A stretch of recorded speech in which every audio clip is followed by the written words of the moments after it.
If you listen to the last episode, you know we weren't talking about blame. We were talking about patterns, not judging people, examining systems, not telling anyone what to believe, but inviting you to look at the evidence with me.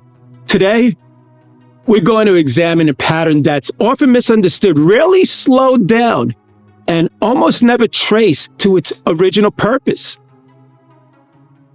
Colorism. When people hear the word colorism, they usually think about beauty standards. Who was considered attractive? Who was considered desirable? Who was considered lighter or darker? But colorism didn't begin as preference. It began as proximity to safety. And over time, safety hardened into familiarity. Familiarity turned into comfort, and comfort quietly became preference, not because people were shallow, but because people were adapting. In earlier periods of American life, skin tone often functioned as a signal. Lighter skin could mean less scrutiny, fewer questions, calmer outcomes. Not everywhere, not always, but often enough to be learned. Darker skin, by contrast, was more likely to attract attention in stores, in schools, in public spaces, in workplaces. This wasn't about character. It was about perception.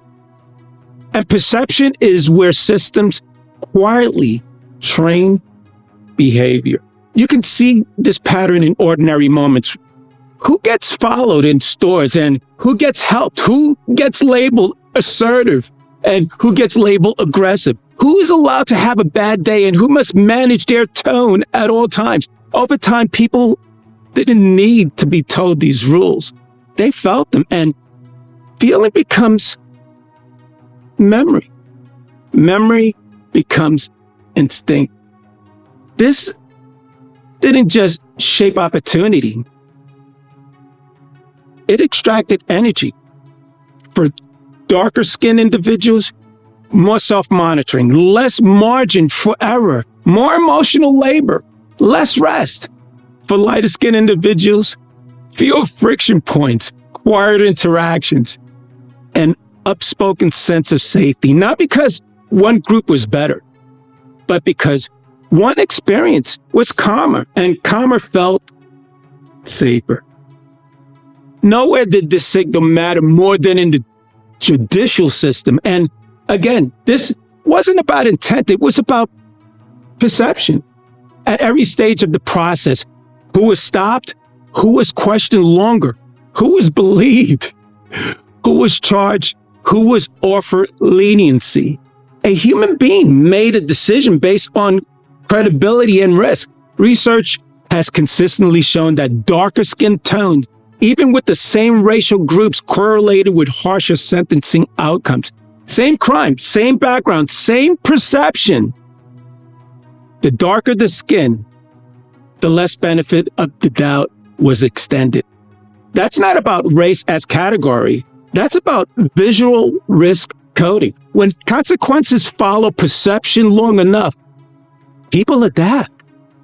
They learn to watch their tone, to slow their movements, to keep their hands visible, to de-escalate before conflicts begin. This wasn't personal. It was protection. Colorism didn't just shape outcomes. It shaped nervous systems. These lessons didn't disappear when laws changed. They traveled through families, through neighborhoods, through culture, memory. Parents taught children how to move safely, how to speak carefully, how to present, not to limit them, but to protect them. Survival strategies became inherited behaviors, not chosen, learned. Here's where misunderstanding enters. What once kept people safe is now misread. Vigilance becomes attitude. Restraint becomes distance. Caution becomes lack of leadership presence. Without historical content, adaptation gets mistaken as character. And people personalize what was never personal.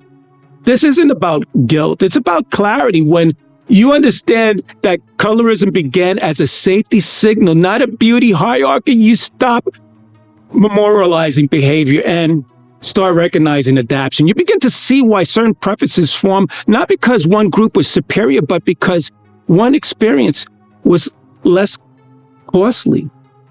Before we move forward, there's one more step we can't skip. Up to this point, we've been talking about signals, how perception was trained, how safety became predictable, but perception didn't stay in systems. It landed in bodies. And once a signal repeats long enough, people stop just noticing, they adapt. So the next question isn't about intent. It's about impact. If you move through the world knowing your presence is read as high risk, what does that do to how you speak, how you move, how you rest, how you lead? In the next episode, we'll step inside that experience, because once perception becomes predictable, calibration becomes necessary. And calibration comes at a cost.